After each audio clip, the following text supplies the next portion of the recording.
প্রিয় শিক্ষার্থীবৃন্দ,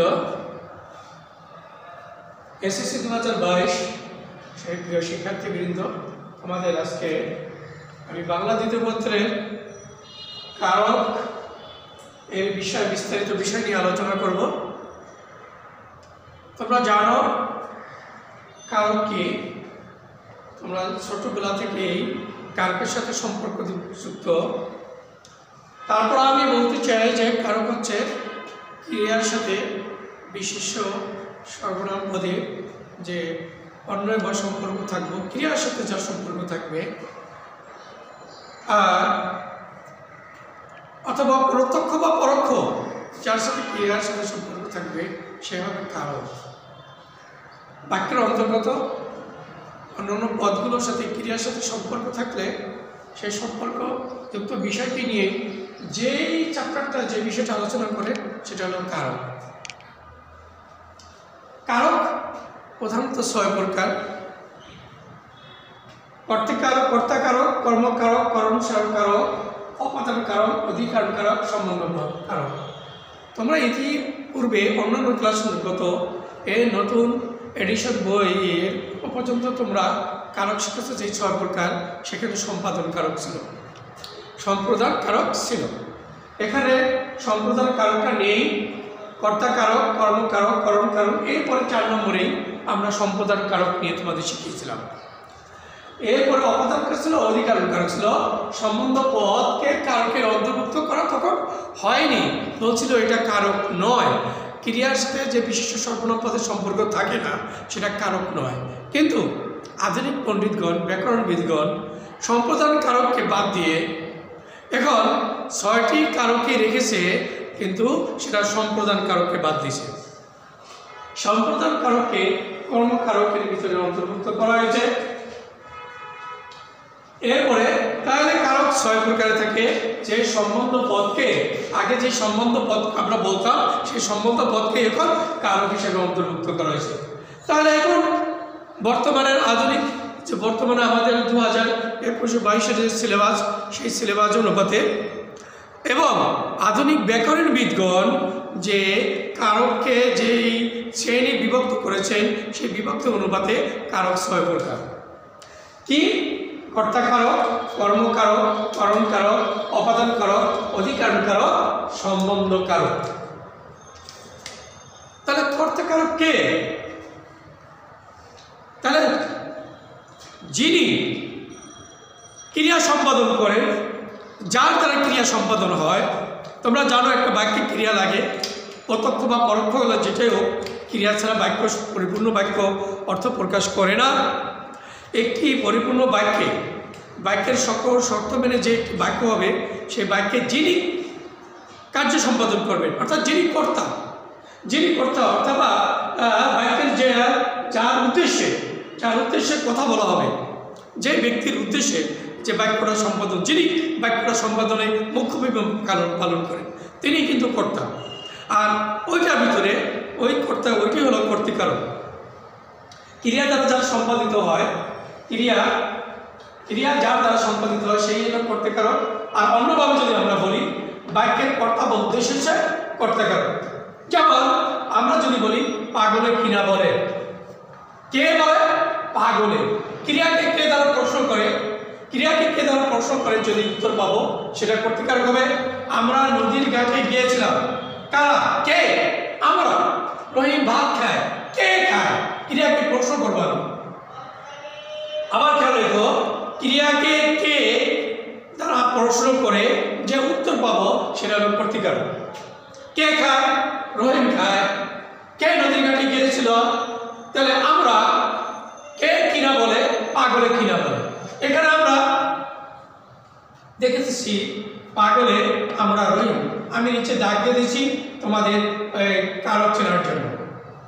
তাহলে এগুলো কর্তৃকারক। কর্মকারক কে? এখানে জায়গা সংকলনের অভাবে যেহেতু 6টা, এর জন্য আমি চিহ্ন দিয়ে নিয়েছি এখানে। কর্মকারক কে? যাকে আশ্রয় করে কর্তা ক্রিয়া সম্পাদিত করে।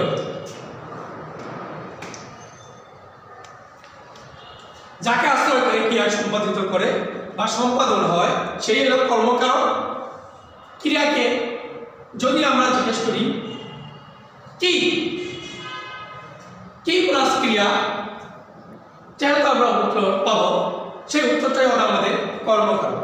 শিক্ষককে জানাও কে রে দ্বিতীয় কারক। আমরা বিভক্তি তোমাদের ইতিমধ্যে যাইনি, আমরা কারক আছে 6টা আর বিভক্তি আছে 7টি।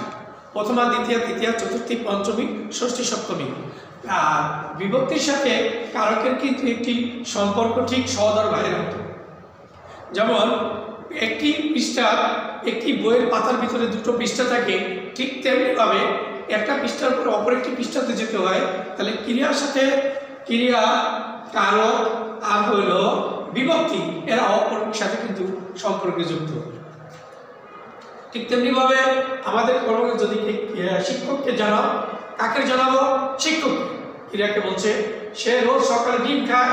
কি খায়? ডিম খায়। এখন এই যে প্রশ্ন করলাম যে কি, এখানে উত্তর পেলাম ডিম। এরপরে ক্রিয়াকে প্রশ্ন করলাম কাকে জানাও, এখন বলল কে? শিক্ষককে। এই যে এখানে একজন সাইলেন্ট তৃতীয় ব্যক্তি আছে, সে কিন্তু উজ্জ্বল এখানে।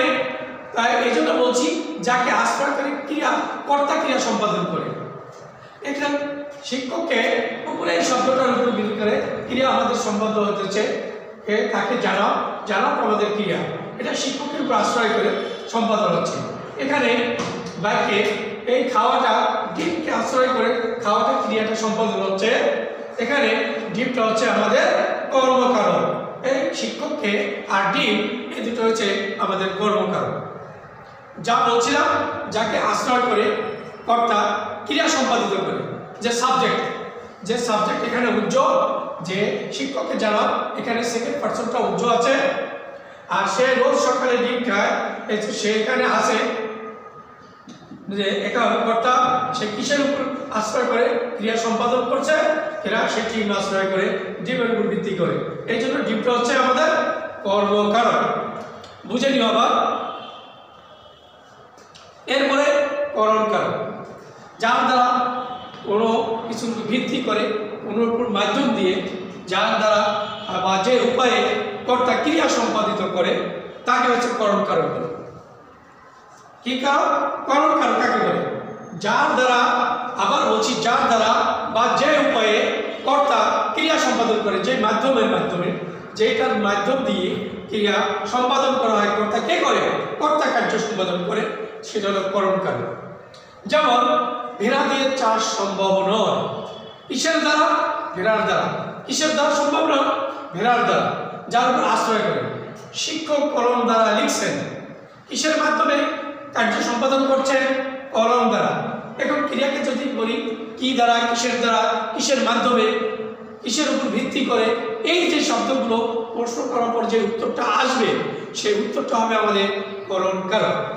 আবার বলে নিও, যদি বলি ক্রিয়াকে প্রশ্ন করি, ক্রিয়াকে যদি প্রশ্ন করি কিসের দ্বারা, কি দিয়ে, কিসের উপর ভিত্তি করে, এই শব্দগুলো দ্বারা যদি আমরা প্রশ্ন করি, যে উত্তর পাবো সেই উত্তরটা হবে আমাদের করণকারক। যেমন কি দিয়ে চাষ সম্ভব নয়? ভেড়া দিয়ে। কিসের দ্বারা? ভেড়ার দ্বারা। তাহলে কি দ্বারা লিখছেন শিক্ষক? কলম দ্বারা। এই জাতীয় প্রশ্নের উত্তর যে পাচ্ছি আমরা, সেগুলো হচ্ছে করণকারক। এই জন্য ভেড়া এখানে করণকারক, কলম দ্বারা এখানে হচ্ছে করণকারক। করণকারকের সম্ভবত তৃতীয় বিভক্তি হয় দ্বারা দিয়া করতে। আর এর আগে বলছিলাম কর্মকারকে কে, রে, রে, এই জাতীয় শব্দগুলো প্রিয় দ্বিতীয় বিভক্তি এবং চতুর্থ বিভক্তিটা বেশি আসে। এরপরে অপাদানকারক। অপাদানকারক কি? যা হতে কোনো কিছু চলিত, ভীত, রক্ষিত, পতিত, সম্পাদিত বুঝায়, সেগুলো হচ্ছে আমাদের অপাদানকারক। কি? যা হতে কোনো চলিত, ভীত, রক্ষিত, পতিত বা সম্পাদিত, এই জাতীয় শব্দ যদি বুঝায়, সেটা হলো আমাদের অপাদানকারক। অর্থাৎ যদি জিজ্ঞেস করা হয়, এখানে উত্তর আমাদের আছে জমি থেকে ফসল পাই। কোথা থেকে পাই? জমি থেকে। কোথা থেকে? জমি থেকে। এখানে তিলে তেল হয়, কোথা থেকে হয়? তিলে তেল হয়। ছেলেরা খুব সাবধান, তিলে তেল হয়। আর যদি বলি তিলে তেল আসে, যদি বলি তিলে তেল আসে, তিলে তেল আসে যদি বলি, তাহলে ভিন্ন কারণ হয়ে যাবে। এটা কিন্তু আসে বলতে স্থান বোঝায়, এটা স্থান। আর এটা কোথা থেকে, কোথা থেকে, কোথা হইতে, কোন স্থান থেকে, কোন বিষয় থেকে আসে সেই বিষয় বোঝায়। কোন একটা উৎপত্তি স্থল, কোথা থেকে এটা বোঝায়। আর এখানে তিলে তেল আসে দ্বারা এই তিলে তেল আসে, এখানে কিন্তু স্থান বুঝাইছে। কি? তিলে, এখানে স্থান, এটা অধিকরণ কারক আর এখানে অপাদান কারক। একই বাক্যে হয় আর আসে লিখছি, এখানে দুটো কারক হয়ে গেছে, একটা হয়ে গেছে অপাদান আর একটা হচ্ছে অধিকরণ। খেয়াল দেখো এখানে, এজন্য আমি বলছি অপাদান কারক হচ্ছে যেখানে থেকে, যা থেকে আমরা পাই, যেখান থেকে পাই উৎপত্তি, হয়তো কোনো কিছু চলিত, ভীত, লক্ষিত, গাড়ি ঢাকা ছাড়ে। যদি বলা হয় গাড়ি ঢাকা ছাড়ে, কোথা থেকে ছাড়ে? ঢাকা থেকে ছাড়ে। ঢাকা কিন্তু একটি স্থানের নাম, কিন্তু তারপরও এটা অধিকরণ কারক না হয়ে অপাদান কারক। কেন? গাড়ি ঢাকা ছাড়ে, ঢাকা তো আর ছাড়া জায়গা না, ঢাকা থেকে ছাড়া যায়, এই জন্য হলো এটা অপাদান কারক। এরপরে আসি আমরা অধিকরণ কারক। অধিকরণ শব্দের অর্থ আধার। অধিকরণ শব্দের অর্থ আধার। এই আধার দ্বারা স্থান, বিষয়, সময়, স্থান, বিষয়, সময় বোঝাবে, এবং সেটা একটা নির্দিষ্ট স্থান বোঝাতে হবে, সময় বোঝাবে, স্থান, বিষয় অথবা কোনো বিষয়, নির্দিষ্ট কোনো বিষয় বোঝাবে, বুঝালে সেটা অধিকরণ কারক। যদি বলি বাবা বাড়িতে আসেন, বাবা বাড়িতে আসেন, কোথায় আসেন? স্থান, বাড়ি একটা নির্দিষ্ট জায়গা, এখানে স্থান একটা বুঝাইছে, এইটির জন্য বাড়িতে হচ্ছে অধিকরণ কারক। বিকেল 5টায় ছুটি হবে, কখন ছুটি হবে? সময়, সময় উল্লেখ করছে, এখানে বিকেল 5টায়, এটা হলো অধিকরণ কারক। রাজীব বাংলা ব্যাকরণে ভালো, কিসের বিষয়? ব্যাকরণ একটি বিষয়, সাবজেক্ট, একটি বিষয়, একটি সাবজেক্ট, এর জন্য এটা হলো অধিকরণ কারক। তিলে তেল আসে, স্থান বুঝাইছে। পুকুরে মাছ আছে, স্থান বুঝাইছে। পুকুরে মাছ আছে, স্থান বুঝাইছে। এই এক্ষেত্রে হলো যেগুলো দ্বারা স্থান, বিষয় বা সময় বোঝাবে, সেগুলো দ্বারা আমরা অধিকরণ কারক। এরপর আসি আমরা সম্বন্ধ কারক। সম্বন্ধ কারকটা কি জিনিস? এটা তোমাদের নতুনবার বুঝতে হবে। এটা হলো ক্রিয়ার সাথে, এই আমাদের কর্তা, কর্ম, করণ, অপাদান, অধিকরণ সরাসরি ক্রিয়ার সাথে সম্পর্ক। সাবজেক্টের সাথে ক্রিয়ার সাথে সম্পর্ক থাকে, কিন্তু সম্বন্ধ কারকে সরাসরিভাবে কর্তার সাথে ক্রিয়ার সম্পর্ক থাকবে না, এটা থাকবে পরোক্ষ, এটা থাকবে পরোক্ষ। আবার বলছি, সম্বন্ধ কারক হচ্ছে ওই কারক যে কারকে ক্রিয়ার সাথে সরাসরি এই যে সাবজেক্টের কোনো সম্পর্ক থাকবে না, সেটা থাকবে পরোক্ষ। যেমন ফুলের গন্ধে ঘুম আসে না, ফুলের সাথে গন্ধের সম্পর্ক, ঘুম আসে না, এটা ক্রিয়ার সাথে সম্পর্ক নাই, সরাসরি এখানে সম্পর্ক নাই, এখানে পরোক্ষ সম্পর্ক। ফুলের গন্ধে, এখানে ফুলের, এখানে প্রায় সম্বন্ধ কারকের ষষ্ঠী বিভক্তি হয়, সেটা আমি তোমাদের বিভক্তি শেখার সময় আমি বিভক্তির সাথে চিহ্নিত করে দেব। কারক এবং বিভক্তি একে অপরের সাথে জড়ানো। আর সম্ভবত কারকে যে চিহ্নটা মোটা অক্ষরে থাকে কিংবা নিচে দাগ দেওয়া থাকে, তার শেষে বর্ণটা দিয়ে, বর্ণ বা বর্ণের সমষ্টি দিয়ে আমরা বিভক্তি চিহ্নিত করি।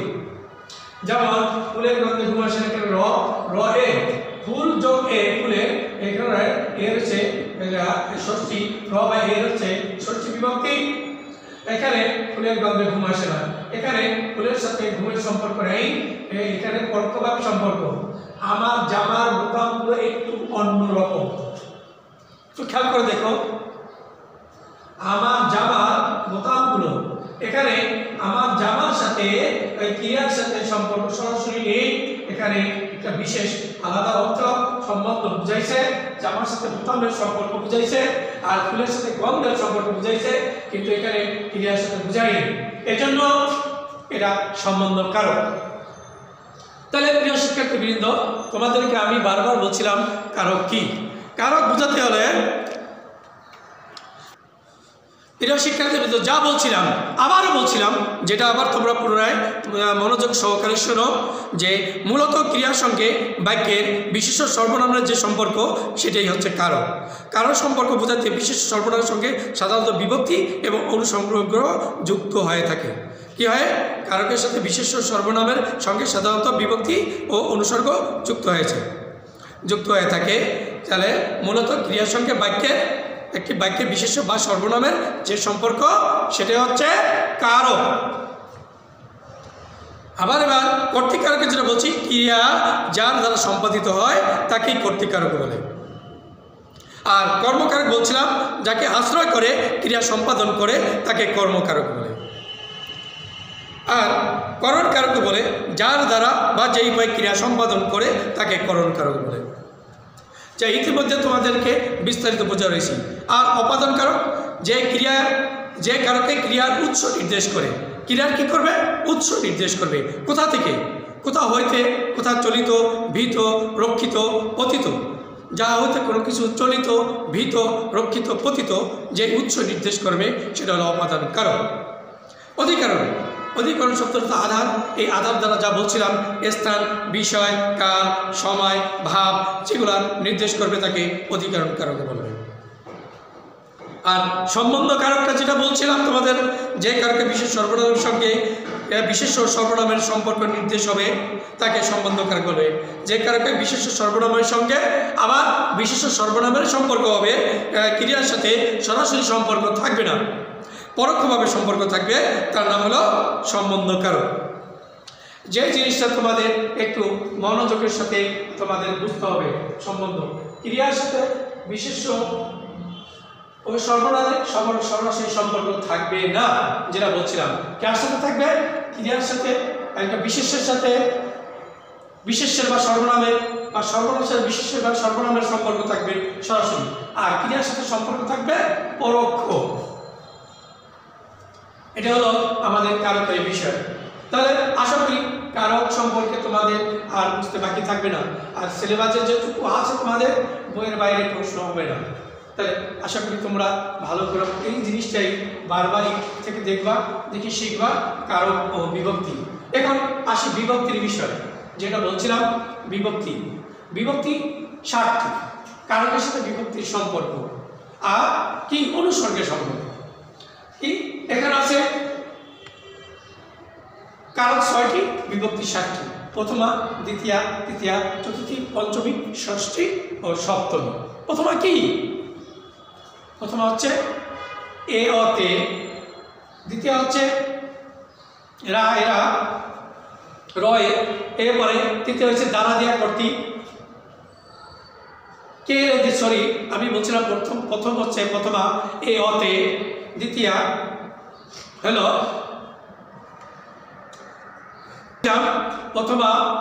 প্রথমা বিভক্তি হচ্ছে এ অতে, দ্বিতীয় হচ্ছে কে রে, দ্বিতীয় বিভক্তি কে রে, তৃতীয় হচ্ছে দ্বারা দিয়া কর্তৃক। দ্বারা দিয়া কর্তৃক আমি যা বলছি কিন্তু এক বছর বলছি, বহু বছর না। দ্বারা দিয়া কর্তৃক দ্বিতীয় চতুর্থী একই কে রে। শুধু ব্যাকরণে বাক্যে প্রয়োগের ক্ষেত্রে আমরা শুধু চিহ্নিত করে দেব এইভাবে, যে এটা দ্বিতীয় বা চতুর্থী। আর পঞ্চমী হচ্ছে হইতে থেকে চেয়ে পঞ্চমী বিভক্তি। আর ষষ্ঠী রয়ে, ষষ্ঠী বিভক্তি রয়ে। সপ্তমী এ অতে বা তে এতে, এগুলো হলো বিভক্তি। এই বিভক্তির সাথে কিন্তু আমাদের কারকের সম্পর্ক ওতপ্রোত জড়ানো। আর কারকের সাথে যেমন যদি বলি তিলে তেল হয়, এখানে তিল যোগ এ তিলে, এখানে প্রথমা বিভক্তি বা সপ্তমী বিভক্তি বলতে পারি।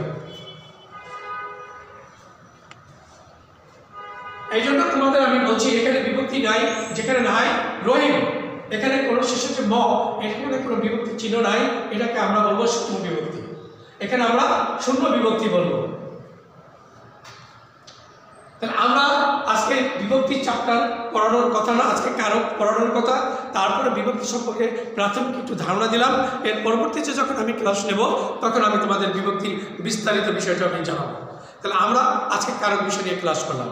আবারও বলছি, কারক 6 প্রকার: কর্তাকারক, কর্মকারক, করণকারক, অপাদানকারক, অধিকরণকারক, সম্বন্ধকারক। তাহলে একটি কারক নেই, সেটা কি? সম্প্রদান কারক। এটি আগে তোমরা পড়ে আসছো, সম্প্রদান কারক। সম্প্রদান কারকে বর্তমানে আধুনিক ব্যাকরণবিদগণ এটাকে কারকে অন্তর্ভুক্ত করেন নাই।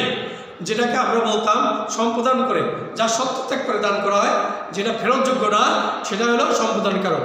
যেমন সৎপাত্রের কন্যা দান করো, তারপরে ভিক্ষুককে ভিক্ষা দাও, অন্নহীনে অন্ন দাও, এগুলো ছিল আমাদের সম্প্রদান কারক। এটা টোটালি এখন ব্যাকরণ বই থেকে আমাদের চ্যাপ্টারটা মুছে গেছে বিষয়টা, কেননা ওটা এখন আর সম্প্রদান কারককে ব্যাকরণবিদরা কোনো কারক বলতে রাজি নন। ওটা এখন টোটালি আমাদের কর্মকারকের অন্তর্ভুক্ত। তাহলে ভালো থেকো, সুস্থ থাকো, সুন্দর থাকো।